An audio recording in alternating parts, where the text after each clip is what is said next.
Donc voilà, le thème qu'on a décidé de traiter, c'est celui de la posture de pharmacien-manager, puisque vous êtes au cœur des organisations transversales sur les projets en management de tout type.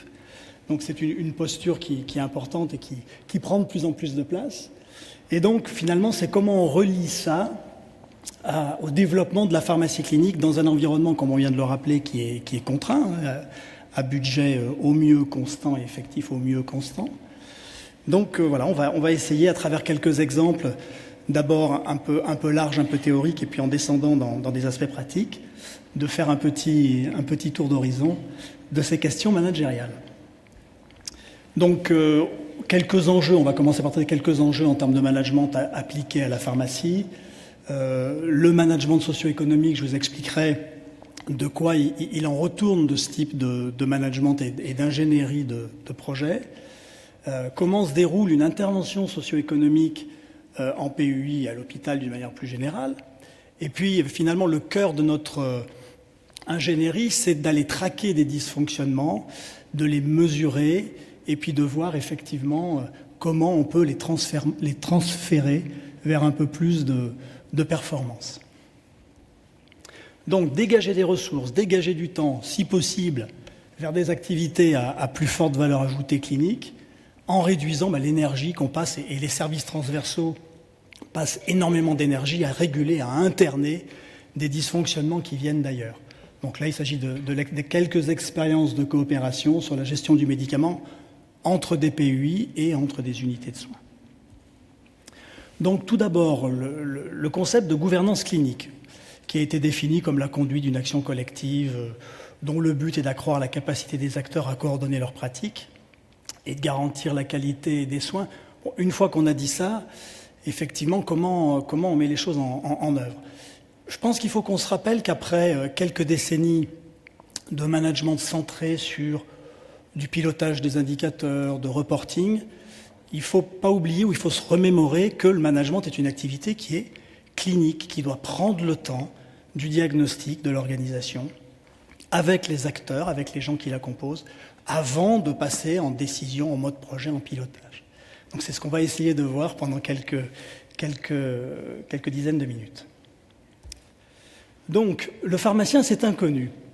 Quand j'ai démarré ce programme de recherche il y a une dizaine d'années, mes patrons de recherche me disaient « mais c'est curieux ce métier, il y a un contenu énorme, les périmètres ne sont pas forcément très clairs, c'est assez paradoxal en sciences de gestion. Donc vous avez des activités qui sont très nombreuses, techniques, transversales, qui sont peu valorisées, qui n'apparaissent pas dans les systèmes comptables. Donc ça, effectivement, c'est une première problématique en termes de valorisation de vos activités. Et donc le pharmacien, pour nous, répond vraiment au code moderne du management parce que vous relevez deux enjeux.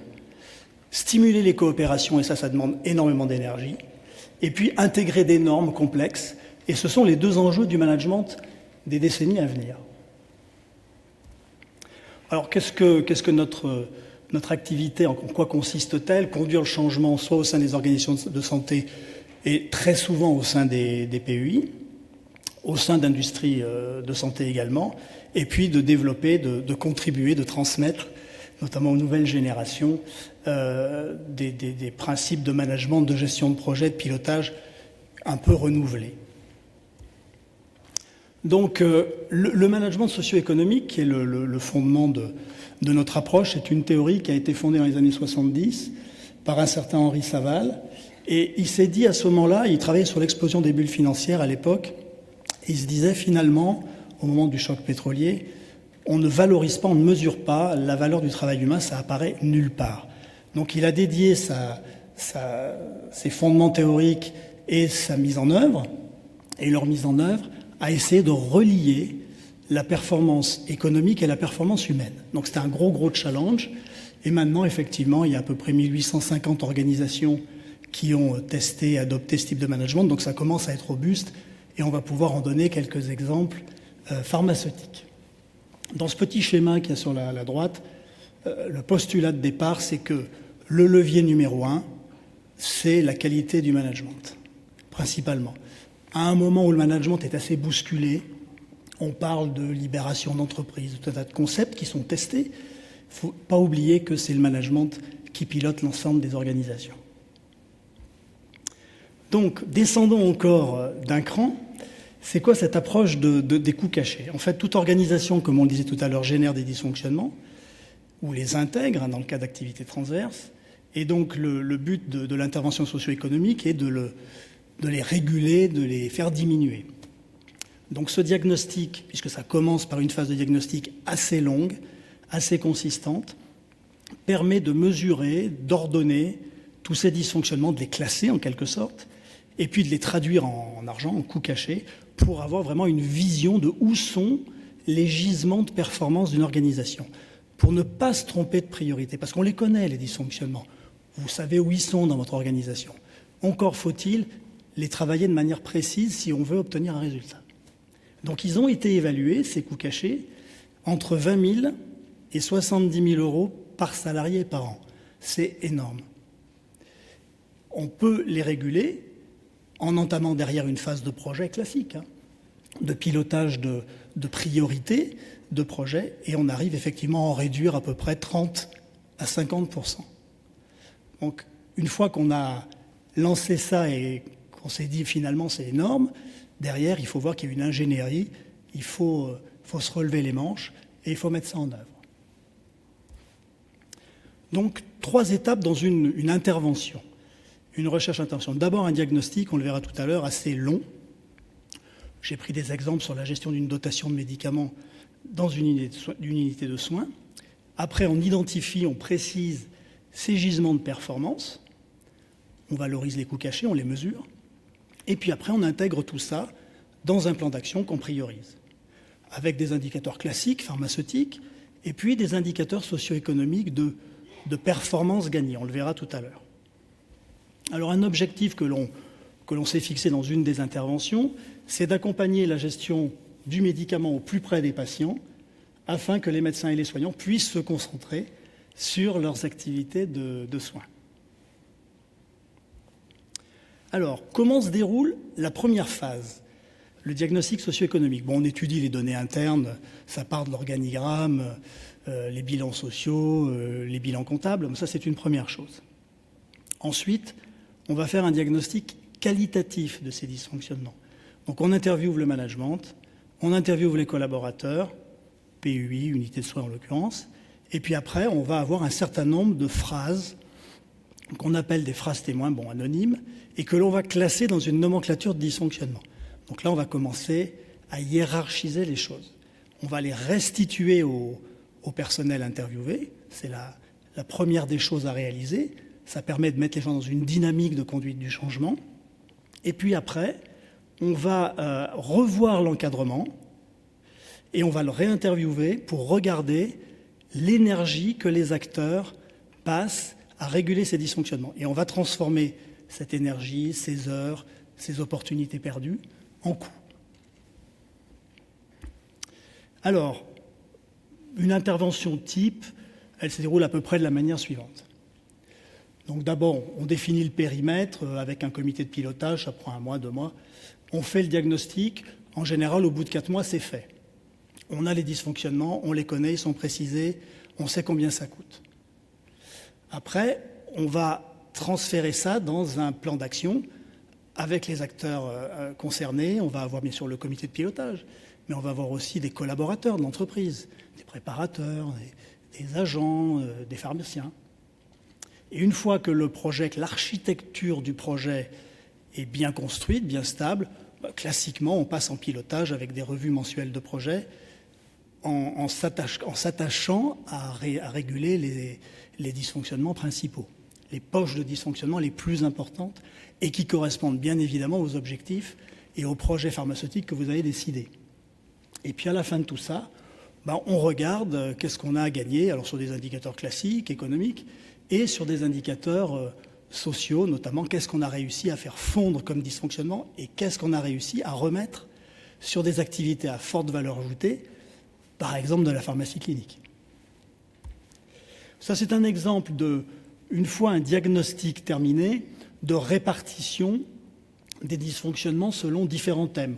Donc les grands thèmes qu'on travaille, c'est les conditions de travail, l'organisation du travail, tout ce qui est mécanisme de communication, coordination, concertation, combien de temps on passe en réunion sans décision prise après, etc. Toutes ces choses-là qui vous occupent finalement au fil des jours et des semaines.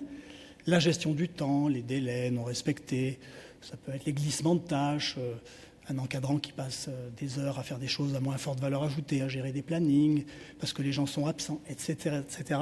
On va voir la mécanique se mettre en place. Ensuite, il y a tout ce qui concerne les compétences, la formation intégrée. Et puis, là, dans cette intervention, il y avait un gros pavé sur la mise en œuvre stratégique. La stratégie est-elle claire pour l'ensemble des personnels? Est-elle correctement déployée? Et là, on en revient à la valeur ajoutée du management dont on parlait en introduction. Alors, je vais vous donner quelques exemples d'une restitution de ce qu'on appelle un effet miroir, c'est-à-dire ce qu'on restitue aux personnes qui ont été interviewées avant de passer en mode projet et en calcul de coûts cachés. Donc là, j'ai pris un exemple sur chacun des 6 thèmes que j'ai énoncés. Donc là, conditions de travail, une idée clé, manque de reconnaissance de la pharmacie, avec une phrase témoin émise par un acteur. Le rôle du préparateur n'est pas toujours connu, ce n'est pas un prestataire ni un rangeur de boîte. Donc on voit après effectivement quelles sont les occurrences des idées clés. Si ça apparaît à un nombre de fois important, effectivement, on aura des activités, à développer des actions correctives auprès des services de soins avec des préparateurs, par exemple. Exemple d'organisation du travail, il y a de fortes perturbations liées à l'absentéisme. Donc, quelques phrases, on ne tire pas les conclusions de l'absentéisme, les conditions de travail se sont dégradées, dès qu'il y a une démission, les arrêts de travail augmentent, et on voit effectivement les coûts cachés s'empiler au fil du temps. Tous les aspects de coopération, plus exactement de communication, coordination, concertation, parce que quand on veut faire coopérer des gens et des équipes, il faut mettre des dispositifs très précis en place. Donc manque de coopération ici avait été souligné entre les personnels et les services. On n'arrive pas à avoir de temps d'échange sur le médicament au moment de la relève. Qu'est-ce que ça implique derrière? Quelles sont les causes racines? Pourquoi on en est arrivé là? Qu'est-ce qu'il faudra faire? Donc on est encore à ce stade dans le diagnostic, mais on voit émerger des solutions sur lesquelles il ne faut pas se précipiter d'aller. Il va falloir bien continuer à poser les choses. Sur la gestion du temps, difficulté à planifier les activités. Les plannings sont changés tout le temps sans nous prévenir à cause de l'absentéisme. Combien de fois on voit des cadres dans des services qui passent une partie de la matinée à refaire des plannings parce que les gens ne sont pas là, et donc les choses se dégradent, et on s'en rend, entre guillemets, même plus compte. Donc comment on va pouvoir un petit peu améliorer ces choses-là et redégager du temps à plus forte valeur ajoutée.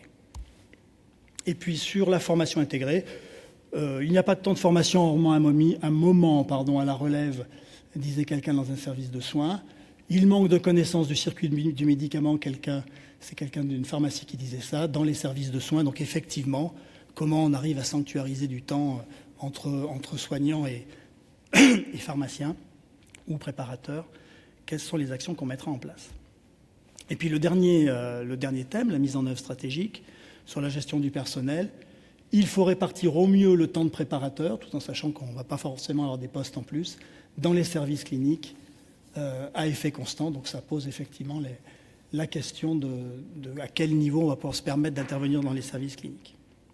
Alors, une fois qu'on a terminé cette partie qualitative du diagnostic, finalement, les enseignements qu'on en tire, en règle générale, j'ai fait une synthèse de ce que j'ai pu voir dans les différentes interventions.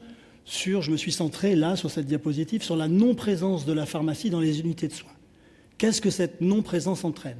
Elle entraîne bien évidemment, vous le savez, des difficultés de gestion des médicaments, de rangement, de prescription, un faible niveau de communication, des pertes de temps infirmier et des dérangements à la pharmacie consécutivement, une mauvaise maîtrise des systèmes d'information, avec des conséquences en termes de qualité, de sécurité du circuit, et puis une répartition des tâches et des effectifs entre la pharmacie et les unités de soins qui n'est pas optimum et qu'il va falloir renégocier.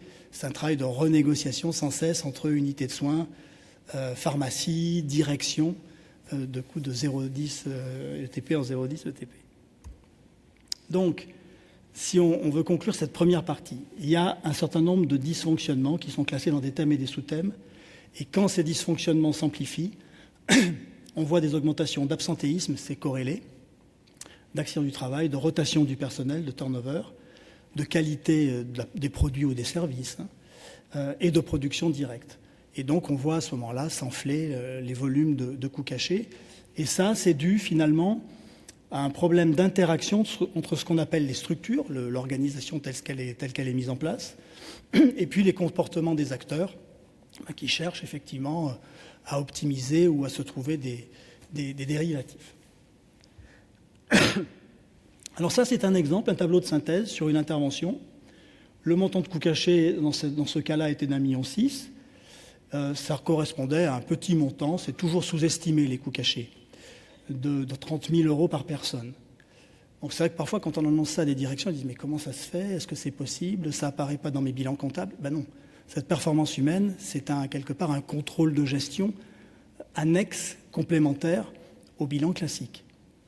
J'ai mis un deuxième encadré rouge sur les surtemps. Dans ce cas de figure, il y avait 820 000 € de surtemps, c'est-à-dire de temps passé à réguler des trucs soit inutiles, soit à faible valeur.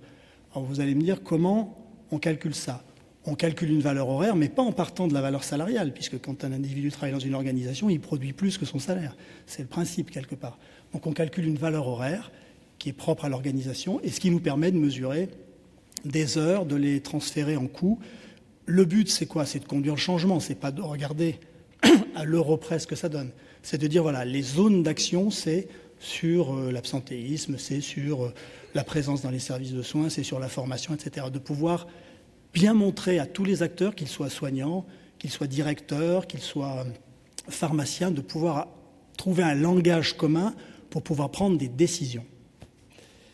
Donc une fois qu'on a terminé cette étape, quelques exemples pour illustrer un peu ce qu'on est en train de se dire sur le turnover. Le turnover, il y a des coûts directs salariaux, mais ce n'est pas forcément que ça qu'on va regarder. Par exemple, 3 semaines de formation par arrivant qui n'est pas resté dans l'organisation, un petit coût caché de 160 000 € pour une valeur horaire dans ce cas-là qui était de 68 €. Donc effectivement, si la personne reste, c'est un investissement. Si elle part, c'est un coût caché. Voilà pourquoi ça s'est passé. Dans le cas présent, c'était mauvais processus de recrutement, c'était accueil inexistant, formation initiale perfectible, donc la personne s'en va. Donc le plan d'action, on l'a derrière. Qualité de recrutement, qualité de formation, qualité d'accueil. Voilà. Pardon. Sur l'absentéisme, de l'absentéisme qui n'a pas été remplacé, des sursalaires d'intérim, ça on voit rapidement ce à quoi ça correspond, encore un petit coût caché à 100 000 €. La gestion des fameux bons d'urgence inutiles, qui ont été faits, on va dire, hors prescription, pas forcément sur des produits qui n'étaient pas quelque part dans une dotation. Dans ce cas, c'était 1120 heures à la pharmacie et 1600 dans une unité de soins. Encore un coût caché à 100 000 €. Les glissements de tâches, le cadre qui passe du temps à régler tous ces problèmes de dysfonctionnement, ou même qui transporte des palettes ou fait des activités qui sont régulièrement, qu'il effectue régulièrement. Voilà, 3650 heures sur quelques cadres, encore 138 000 €. Donc, on voit les choses s'accumuler à la suite, et puis comme ça, on commence à avoir des indications sur par quoi il va falloir commencer. Donc, une fois qu'on a terminé ce travail, on va construire des groupes de pilotage, des groupes de projets, par thématique, suivant les dysfonctionnements, suivant l'appétence des uns et des autres. On va continuer à mobiliser les collaborateurs qui sont déjà dans une conduite du changement alors que notre projet n'a pas encore commencé. Donc c'est plus facile quand on a pris le temps du diagnostic d'enclencher une phase de projet. Donc on va mettre tout ça dans un plan d'action avec, vous l'avez compris, des priorités, 1, 2, 3, des actions précises qui vont nourrir ces priorités, et puis des acteurs, des pilotes de projet, des copilotes, etc. Et puis on va étaler ça dans le temps, comme on le fait dans n'importe quelle méthode d'ingénierie, dans des Gantt par exemple. Et puis après, on va suivre un certain nombre d'indicateurs. Donc soit des indicateurs classiques, dans une de ces interventions, c'était déjà de voir s'il y avait un procès-verbal de dotation en règle, si les périmés étaient suivis, si le nombre d'analyses d'ordonnance était relevé, le nombre de commandes en urgence, etc. Le temps investi par la pharmacie dans des unités de soins. Et puis il y a des indicateurs socio-économiques qui sont fortement basés dans des activités qui ne sont pas commerciales sur du temps. Donc du temps investi à forte valeur ajoutée, et puis qu'est-ce qu'on arrive à réduire comme temps de dysfonctionnement. Et petit à petit se mettent en place, se posent des indicateurs socio-économiques qui, à la fin de l'évaluation, commencent à parler. Et donc là, on voit effectivement ce qu'on a commencé à gagner. Donc, en termes d'évaluation finale, donc on reprend le processus à la fin de l'évaluation. Là, en l'occurrence, nous étions retournés voir les soignants, on leur avait demandé qu'est-ce qui s'était passé. Donc voilà un certain nombre de phrases témoins dans une unité de soins, un apport de temps indispensable au bon fonctionnement du service. Cela nous décharge de plusieurs allers-retours à la pharmacie.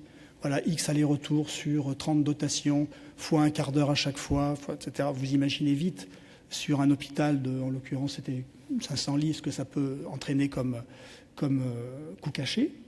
On gagne du temps, ça nous permet de faire d'autres choses dans le service, notamment auprès des patients. Le préparateur nous permet de gagner du temps lors de la préparation des médicaments, ça nous évite d'aller à la pharmacie, bis repetita. Nous permet de gagner du temps sur les commandes de médicaments hors livret. Beaucoup de temps gagné depuis l'arrivée des préparateurs avec moins d'heures supplémentaires pour nous, ce qui a bien évidemment intéressé la DRH. Donc, tout ça, derrière, on peut bien évidemment le recalculer en coût caché. Et là, on a fini en quelque sorte une première boucle socio-économique. Le but pour nous étant de transférer ce type d'ingénierie à l'organisation, que vous vous en empariez. Et en 1 an, 9 mois, 1 an, on a fait un premier tour, on a implanté un certain nombre de méthodes de management. Et après, à l'organisation de continuer, accompagner plus ou moins dans un premier temps, mais surtout de continuer elle-même ce cercle vertueux, voire pour la pharmacie, de le transférer vers des services de soins. Donc c'est quelque part, je reviens au pharmacien manager, là je suis presque dans le pharmacien bureau des méthodes, qui va diffuser des bonnes pratiques managériales au sein d'un établissement de santé. Donc on peut effectivement se rêver d'aller très loin. Donc là, sur un cas qui avait été travaillé avec une équipe lyonnaise, on avait évalué au final que la présence pharmaceutique au sein d'une unité de soins en dotation globale, on avait vu que c'était une activité à très forte valeur ajoutée, puisque 4 heures de temps pharmaceutique investi permettaient 11 heures de temps soignant disponible. Donc effectivement, il y a l'automatisation, il y a un certain nombre de choses, mais le message quelque part là, c'est n'oublions pas que toute heure passée par du personnel pharmaceutique en unité de soins est un temps à très forte valeur ajoutée. Voilà le message que je pense intéressant de porter ici. Voilà, je vous remercie.